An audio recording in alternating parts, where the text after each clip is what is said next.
संगत जी, आज के वचन भी सोनिया मल्होत्रा आंटी जी के सत्संग से लिए गए हैं, जो कि इस प्रकार से हैं। पहला वचन, तू बचिया नू चीनी न दिया कर, शक्कर दिया कर। दूसरा वचन, संगत ही त्वाडा असली परिवार है, यह में मोती जोड़ जोड़ के बनाया है। तीसरा वचन, बेल दा जूस पीना चाहेदा है, ए आंतड़ियां नू साफ करदा है। चौथा वचन, परिवार नू इकट्ठे पाठ करना चाहेदा है। पांचवा वचन, शामी जोत जरूर जलानी चाहिए है। जय गुरु जी महाराज। अनंतम अनंतम शुक्राना गुरु जी महाराज। गुरु प्यारे संगत जी, गुरु जी महाराज के महामंत्र जाप के साथ आज के इस सत्संग का यहीं विराम करेंगे।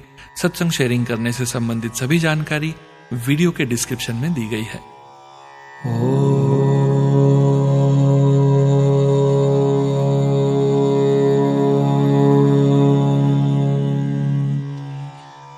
नमः शिवाय।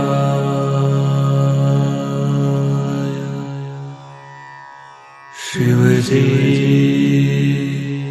सदा सहाय।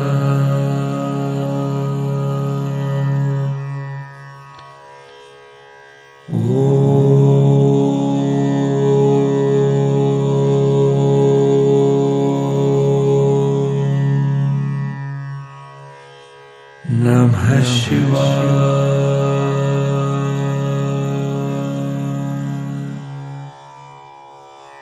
गुरु जी